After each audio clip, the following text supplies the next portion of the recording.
Hello नमस्कार साथियों, आप सभी का स्वागत है आपके अपने चैनल आरबी रोजगार में। दोस्तों आज जो हम लोग जो है सेट नंबर जो है 9 नंबर करने जा रहे हैं। ठीक है, सीडीपी का 9 जो है सेट नंबर करने जा रहे हैं। कब पूछा गया? 21 फरवरी 2016 में।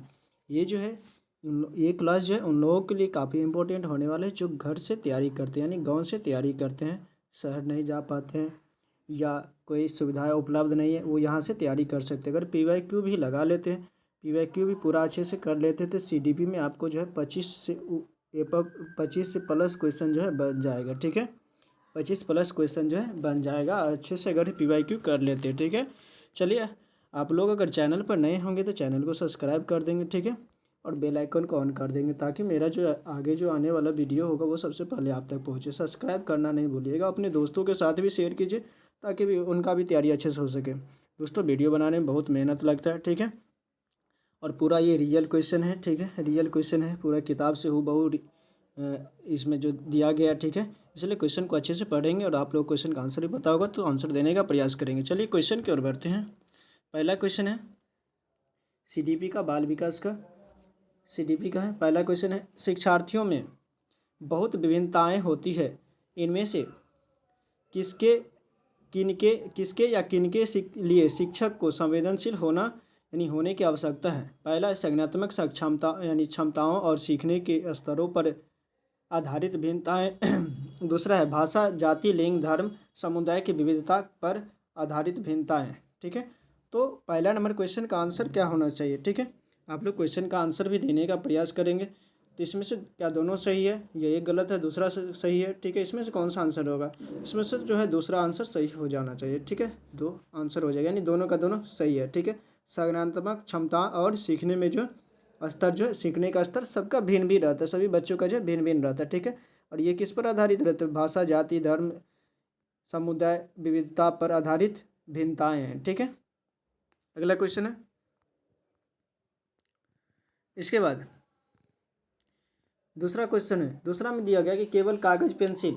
ठीक है, केवल कागज पेंसिल जांचों द्वारा आकलन। पहला है समग्र मूल्यांकन को सुविधा प्रदान करना, दूसरा नियंत्रण मूल्यांकन को सुविधा प्रदान करना, और तीसरा है सकल आकलन को बढ़ावा देना और देता है, और चौथा है आकलन को सीमित कर देता है। क्या कर देता है? तो चौथा नंबर क्वेश्चन का आंसर हो जाएगा आकलन को सीमित कर देता है। ठीक है, केवल कागज पेंसिल आकलन जो है जांचों का जो आकलन द्वारा जांचों द्वारा जो आकलन होता है वो क्या करता है? आकलन को सीमित कर देता है। ठीक है, अगला क्वेश्चन है, तीसरा नंबर क्वेश्चन है, माध्यमिक विद्यालय की कक्षा में शिक्षिका के पास एक बधिर बच्चा है। ठीक है, उसके लिए यह महत्वपूर्ण है कि पहला उसके प्रति संकेत करे जिसे वह बच्चा बार बार भी नहीं कर नहीं कर पा रहा है। ठीक है, दूसरा उससे डांट फटकार लगाए, नहीं ये गलत होगा। उसके बाद तीसरा है विद्यालय सलाहकार से आग्रह करे कि वह बच्चे के अभिभावक के साथ यानी से बात करे तथा बच्चे को विद्यालय से हटाने के लिए कहे, ये भी गलत हो जाएगा। तो तीसरा नंबर क्वेश्चन का आंसर क्या होना चाहिए? एक और बाकी है, ये भी नहीं होगा, एक और देखते हैं।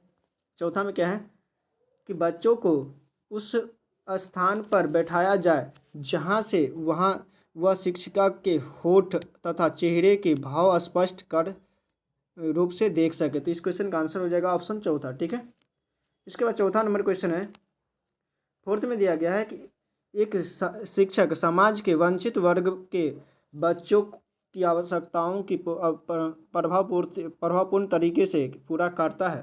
पहला है उन्हें कक्ष में अलग स्थान पर बैठाकर ताकि वे अन्य बच्चों से मेल जोल न करें। ठीक है, दूसरा है इसमें से कौन सा जो होना चाहिए? ठीक है, प्रभावपूर्ण तरीका होना चाहिए वंचित वर्ग के बच्चों को आवश्यकता को प्रभावपूर्ण करने के लिए। ठीक है, ये तो नहीं होगा, अलग बैठाने से तो नहीं होगा। ठीक है, तो चौथा नंबर क्वेश्चन का आंसर कौन सा हो जाएगा? दूसरा जो है अन्य बच्चों की वंचित भूमि को सराहनीयपूर्ण व्यवहार करने को कहकर, ये भी नहीं हो सकता। ये ऑप्शन तीसरा सही हो जाएगा, कक्ष के प्रत्येक बच्चे की आवश्यकता अनुसार अपना शिक्षण कौशल अपना कर। ठीक है, इसके बाद पाँचवा में दिया गया है अधिगम नियोग्यता वाले बच्चे। पहला है कुछ भी नहीं सीख सकते हैं, दूसरा है अधिगम के कुछ पक्षों से संघर्ष करते हैं, तीसरा बहुत सक्रिय होते हैं लेकिन उनकी बहुत बुद्धि लब्धि अधिक कम होती है, ठीक है। और चौथा है बहुत बुद्धिमान तथा परिपक्व होते हैं। 5वां नंबर क्वेश्चन का आंसर क्या होना चाहिए, तो ऑप्शन दूसरा सही हो जाएगा, अधिगम के कुछ पक्षों से संघर्ष करते हैं, ठीक है। उसके बाद छठा में दिया गया है, शिक्षक बच्चों को सृजनात्मक विचारों के लिए प्रोत्साहित कर सकता है। पहला, उत्तरों यानी उन्हें उत्तर कंठस्थ याद करने पर नहीं देगा, ठीक है। प्रत्यास्मरण आधारित प्रश्न पूछकर, या दूसरा है तीसरा है उन्हें बहुविकल्पी प्रश्न पूछकर। तो बहुविकल्पी प्रश्न पूछकर जो है ऐसा करना चाहिए। तो छठा क्या हो जाएगा ऑप्शन, ये बहुविकल्पी नहीं होगा, ऑप्शन चौथा जो है पूरा सही है, ठीक है। उन्हें समस्या समाधान के लिए विभिन्न तरीकों से सोचने के लिए कहकर, ठीक है, सोचना यानी थिंकिंग, क्रिएटिव थिंकिंग जो है डेवलप करना चाहिए, ठीक है। इसके बाद अगला है 7 नंबर क्वेश्चन में, 7वां में दिया गया है कि विशेष आवश्यकताओं वाले बच्चों से व्यवहार करने के लिए निम्नलिखित दार्शनिक दृष्टिकोणों से किसका अनुसरण किया जाना चाहिए। देखते हैं अब ऑप्शन। पहला है उन्हें पृथक, ठीक है, पृथक करके उनकी शिक्षा किसी भिन्न नहीं, ये पृथक नहीं करना चाहिए, ठीक है। पृथक तो नहीं, कभी भी नहीं हो सकता, यानी अलगाव नहीं होना चाहिए। उन्हें केवल भी निगेटिव वर्ड है, केवल व्यावसायिक शिक्षण नहीं देना चाहिए, ठीक है। उसके बाद उन्हें समावेशी शिक्षा और नियमित विद्यालय में अध्ययन करने के लिए अधिकार प्राप्त, ठीक है। ऑप्शन तीसरा सही हो जाएगा। इसके बाद 8 में दिया गया है कि अधिगमकर्ता केंद्रित विधि का आशय है। पहला, वे शिक्षक अधिगमकर्ता के लिए स्वयं निष्कर्ष निकाल देते हैं। दूसरा, परंपरागत, इसमें से आप लोग क्वेश्चन का भी आंसर करने की कोशिश करेंगे। तो इस क्वेश्चन का आंसर हो जाएगा वे विधियां जहां अधिगम में अधिगमकर्ता की अपनी पहल और प्रयास सम्मिलित होते हैं। इस क्वेश्चन का आंसर हो जाएगा चौथा। 9 में दिया गया कि निम्नलिखित में से कौन सा एक सीखने के लिए प्रमुख है। पहला, अनुबंधन, दूसरा रटकर, तीसरा अनुकरण और चौथा जो है अर्थ निर्माण। तो 9 नंबर क्वेश्चन का आंसर हो जाएगा ऑप्शन चौथा सही हो जाएगा। 10 में दिया गया कि जीन पियाजे तथा व्यात्स्की के अनुसार एक रचनात्मक कक्षा कक्ष में अधिगम पहला शिक्षक द्वारा लिखवाया जाता है तथा विद्यार्थी निष्क्रिय रूप से प्राप्त करते हैं निष्क्रिय प्राप्त करता है। दूसरा, उद्दीपक तथा अनुकरण के जोड़े से होता है। और तीसरा है शिक्षक द्वारा पुनः बुलंद किया जाना है। और चौथा है शिक्षार्थियों द्वारा स्वयं सृजित किया जाता है जो एक सक्रिय भूमिका निभाते हैं। तो 10 नंबर क्वेश्चन का आंसर हो जाएगा ऑप्शन चौथा सही हो जाएगा। स्वयं सृजित किया जाता है और एक सक्रिय भूमिका निभाते हैं। 11 में दिया गया कि निम्नलिखित में से कौन सा आधारभूत सहायता का एक उदाहरण यानी एक अच्छा उदाहरण है जिसका आशय है समस्या समाधान को तब तक सिखाना जब तक विद्यार्थी स्वयं न सीख जाए, यानी स्वयं न सीख सके, ठीक है। पहला में उसे आधा समाधान हल किया उदाहरण उपलब्ध करवाना। दूसरा, उसे कहना कि जब तक समस्या समाधान नहीं कर लेती तब जब तक घर नहीं जा सकती है। तीसरा है समस्या का समाधान जल्दी देने पर पुरस्कार मिलेगा।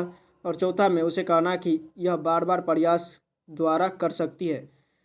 तो 11 नंबर क्वेश्चन का आंसर हो जाएगा ऑप्शन चौथा हो जाएगा, वह बार बार करने से क्या होगा, सीख जाएगा, ठीक है। इसके बाद 12 में दिया गया कि अपनी कक्षा में सीखने की विविध शैलियों वाले बच्चे हैं उनका आकलन करने के लिए आप उन्हें पहला विविध प्रकार के कार्य और शिक्षण देंगे, दूसरा परीक्षण देंगे, और दूसरा है परीक्षण पूरे करने के लिए एक समान समय देंगे, तीसरा समान अनुदेश देंगे। उसके बाद बच्चों का परीक्षण में प्राप्त अंकों के अनुसार उन्हें नामित करेंगे, और चौथा कार्यों और परीक्षणों के एक समान सेट देंगे, ठीक है। तो 12 नंबर क्वेश्चन का आंसर हो जाएगा ऑप्शन पहला सही हो जाएगा, विविध प्रकार के कार्य और परीक्षण देंगे। 13 में दिया गया है कि आजकल बच्चों की गलत धारणाओं को वैकल्पिक धारणाएं करने की प्रवृत्ति है। इसे कहा जा सकता है पहला बच्चों की गलतियों की व्याख्या के लिए मनोहारी शब्दों का उपयोग करना। दूसरा, बच्चों को उनकी सोच में प्रौढ़ के समान मानना, ठीक है। तीसरा है बच्चों की समझ में सूक्ष्म भेद करना और उनका अपने सीखने के प्रति निष्क्रिय रहना, और चौथा पहचानना कि बच्चे सोच सकते हैं और उनकी सोच प्रौढ़ से भिन्न है। 13 नंबर क्वेश्चन का आंसर हो जाएगा ऑप्शन चौथा सही हो जाएगा। 14 में दिया गया है 14 में दिया गया कि निम्नलिखित में से कौन सा एक आध्यात्मिक विद्यालय की कक्ष में शिक्षक की भूमिका का सर्वोत्तम या उचित वर्णन करता है। चर्चाओं के अवसर उपलब्ध कराना। दूसरा, प्रथम स्थान के लिए शिक्षार्थियों को आपस में प्रतिस्पर्धा के लिए बढ़ावा। तीसरा है बहुपरिप्रेक्ष्य को निरुत्सुकता करना तथा एक आयामी परिप्रेक्ष्य पर केंद्रीभूत होना।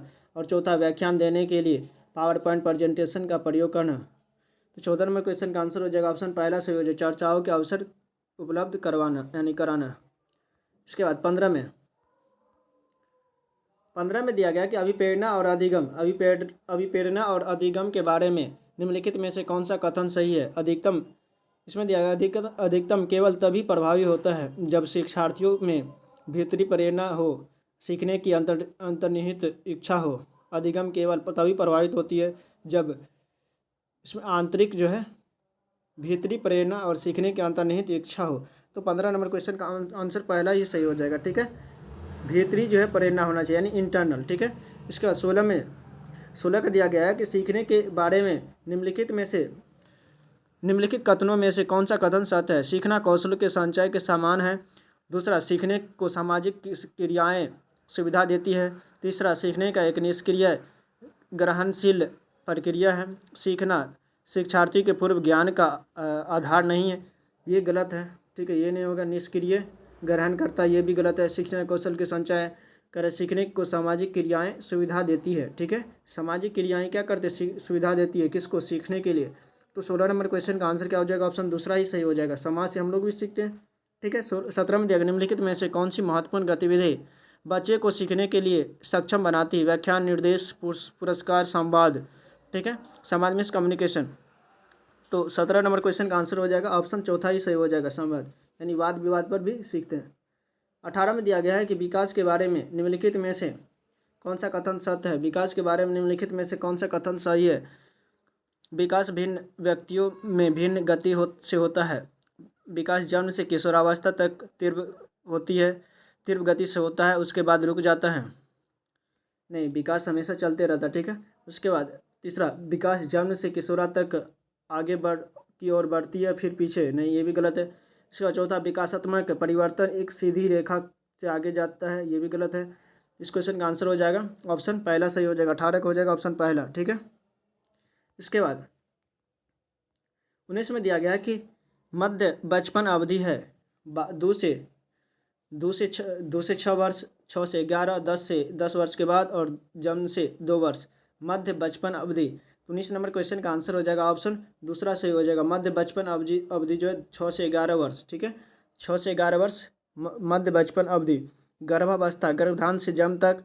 ठीक है, और शैशवावस्था जन्म से 5 वर्ष, बाल्यावस्था 5 से 12, किशोरावस्था 12 से 18, मध्य बचपन अवधि 6 से 11 यानी बाल्यावस्था को ही कहते हैं। ठीक है, 6 से 11 बाल्यावस्था को ही कहते हैं, मध्य बचपन। ठीक है, इसके बाद अगला क्वेश्चन है 20 में दिया गया है।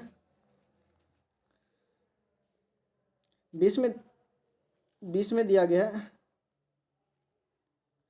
20 में है कि किसी व्यक्ति को आकार देने में वातावरण के घटकों की कोई भूमिका नहीं होती है, क्योंकि प्रत्येक व्यक्ति की वृद्धि उसकी अनुवांशिक संरचना में निर्धारित होती है। यह कथन ठीक है? नहीं, ये कथन क्या ठीक है? ठीक है, ये क्या है? ठीक नहीं है, गलत हो जाएगा। गलत यानी ठीक जो रहेगा वो सब खत्म हो जाएगा, ये भी गलत है। यानी ये कथन ठीक नहीं है, तो ठीक नहीं इसमें है। ठीक है, उसके बाद क्योंकि वातावरण के घटक किसी व्यक्ति की वृद्धि और विकास में कम योगदान करते हैं, ये भी गलत हो जाएगा। कम योगदान देते हैं। ठीक है, उसके बाद क्योंकि बहुत से शोध से यह सिद्ध हुआ है कि विकास में वातावरण का बहुत बड़ा प्रभाव होता है, तो ऑप्शन तीसरा सही हो जाएगा। ठीक है, जैसे वातावरण रहेगा वैसे डेवलप करते हैं। ठीक है, विकसित होता है। इसके बाद 22 में दिया गया है कि डैश एक क्रियाशील यानी डैश एक सक्रिय है, जिसके माध्यम से मानव शिशु समाज के सक्रिय सदस्य के रूप में निष्पादन करने के लिए आवश्यक कौशलों का अर्जन करना प्रारंभ कर देता है। क्या? सीखना, परिपक्वता, विकास, समाजीकरण। तो 21 नंबर क्वेश्चन का आंसर हो जाएगा समाजीकरण। ठीक है, समाजीकरण एक ऐसा प्रक्रिया है जिसमें मानव शिशु समाज के सक्रिय सदस्य रूप में निष्पादन करने के लिए आवश्यक कौशलों का अर्जन करना शुरू कर देता है। 22 में दिया गया कि जीन पियाजे के अनुसार विकास को प्रभावित करने वाले निम्नलिखित कारकों में से किसकी भूमिका महत्वपूर्ण होती है?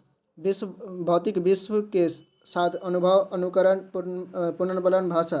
तो 22 नंबर क्वेश्चन का आंसर हो जाएगा ऑप्शन पहला सही हो जाएगा, भौतिक विश्व के साथ अनुभव। 23 में दिया गया है पूर्व सक्रियात्मक काल में अब आने वाली संज्ञानात्मक योग्यता। पहला लक्ष्य उद्दिष्ट व्यवहार की योग्यता। दूसरा है दूसरे के दृष्टिकोण को समझने की योग्यता। तीसरा अभिकल्पनात्मक निष्कर्ष चिंतन। और चौथा है अमूर्त चिंतन की योग्यता। तो 23 नंबर क्वेश्चन का आंसर हो जाएगा ऑप्शन दूसरा सही हो जाएगा। 24 में दिया गया निम्नलिखित में से एक जोड़े का मिलान ठीक हुआ है? लड़का अच्छा लड़का और लड़की अच्छी लड़की अभिविन्यास से अच्छा बनकर कोई स्वीकृति प्राप्त करता है। और दूसरा नियम और आदेश अभिविन्यास मनो। तो 24 नंबर क्वेश्चन का आंसर हो जाएगा ऑप्शन पहला ही पूरा सटीक है। ठीक है, सही है। ठीक है, अगला क्वेश्चन कर बढ़ते हैं। 25 में दिया गया है लेवात्स्की की संस्तुति के अनुसार बच्चे की व्यक्तिगत वाक यानी पर्सनल जो अपने आप में जो बोलते रहते हैं कि संकल्पना क्या है? पहला प्रदर्शित करती है कि बच्चे अपने आप से प्यार करते हैं। दूसरा स्पष्ट करती है कि बच्चे अपने ही कार्यों के निर्देशन के लिए भाषा का उपयोग करते हैं। तो इस क्वेश्चन का आंसर हो जाएगा 25 का हो जाएगा ऑप्शन दूसरा। अपने ही कार्य करने के लिए उसे निर्देश करते हैं, यानी निर्देश देते हैं, अपने आप में बोलते रहते हैं और कोई भी काम करते रहते हैं। ठीक है, खेलते रहते हैं। ठीक है, 26 में दिया गया है कि वात्स्की के अनुसार सीखने को पृथक नहीं किया जा सकता पुनर्बलन से। क्या पुनर्बलन से सीखने का पृथक नहीं किया जा सकता है? व्यवहार में अपने योग्य परिवर्तन से या अनुबोधन और अवधानात्मक प्रक्रियाओं से या उसके सामाजिक संदर्भ से। तो 26 नंबर क्वेश्चन का आंसर कौन सा हो जाना चाहिए? तो 26 का आंसर हो जाएगा ऑप्शन चौथा, यानी सामाजिक संदर्भ से अलग नहीं कर सकते, यानी पृथक नहीं कर सकते। पृथक मीन्स अलग करना होता है। 27 में दिया गया है 27 में दिया गया कि प्रगतिशील शिक्षा में अपरिहार्य है कि कक्षा कक्ष पहला सत्तावादी होता है। ठीक है, जहाँ शिक्षक आदेश देता है शिक्षार्थी चुपचाप अनुसरण करता है। ठीक है, ये भी नहीं होगा। सबके लिए दूसरा में सबके लिए मुक्त होता है जिसमें शिक्षक अनुपस्थित होता है, नहीं, ये भी गलत हो जाएगा। इसके बाद तीसरा में है शिक्षा के पूर्ण नियंत्रण में होता है जिसके अधिनियमवादी। ठीक है, इसके बाद चौथा में दिया गया कि चौथा सही हो जाएगा, लोकतांत्रिक होता है और समझने के लिए बच्चों को पर्याप्त स्थान मिलता है। ठीक है, तो 27 नंबर क्वेश्चन का आंसर हो जाएगा ऑप्शन चौथा। ठीक है, डेमोक्रेटिक होता है। इसके बाद 28 में दिया गया है निम्नलिखित में से कौन सा जो है एक उदाहरण है भाषिक बुद्धि वाले व्यक्ति को दर्शाता है? पहला स्वर राग और सुर के प्रति संवेदनशीलता। दूसरा ध्यान देने और दूसरों से अंतर कर सकने की योग्यता। तीसरा है तर्क की दीर्घ श्रृंखलाओं को संभाल कर सकने की योग्यता। ठीक है, तो 28 का आंसर कौन सा हो जाना चाहिए? एक और ऑप्शन देख रहे हैं, चौथा में दिया गया है कि भाषा शब्दों अर्थ क्रम और भाषा के विविध प्रयोगों को प्रति संवेदनशीलता। तो ऑप्शन चौथा ही सही हो जाएगा। 29 में दिया गया कि भाषा क्या है? हमारी विचार प्रक्रिया को पूरी तरह से नियंत्रित करती है।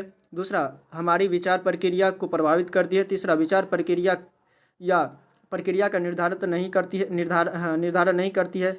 और चौथा में विचार प्रक्रिया को प्रभावित नहीं करती है। तो 29 नंबर क्वेश्चन का आंसर हो जाएगा ऑप्शन दूसरा सही हो जाएगा। क्या हो जाएगा? ऑप्शन दूसरा। ठीक है, अगला क्वेश्चन 30 में दिया गया है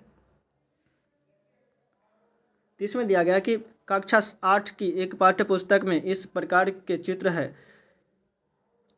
चित्र है शिक्षिका एवं घरेलू काम करने वाले के रूप में महिला, जबकि डॉक्टर एवं पायलट के रूप में पुरुष है। तो ये किसको बढ़ावा देता है? चित्र से बढ़ सकती है। ठीक है, लिंग भूमिका निर्वाह। ठीक है, लिंग स्थिरता, लिंग सशक्तिकरण, लिंग रूढ़िवादिता। तो 30 नंबर क्वेश्चन का आंसर हो जाएगा लिंग रूढ़िवादिता। ठीक है, लिंग रूढ़िवादिता को बता रही है कि लड़की का जो काम है वही कर सकता है, यानी और जो लड़का का काम है वो वही कर सकता है। ठीक है, समझ गए। इसके बाद हम लोग जो 30 क्वेश्चन कंप्लीट, आज जो है 30 क्वेश्चन कंप्लीट हो चुका है, ठीक है।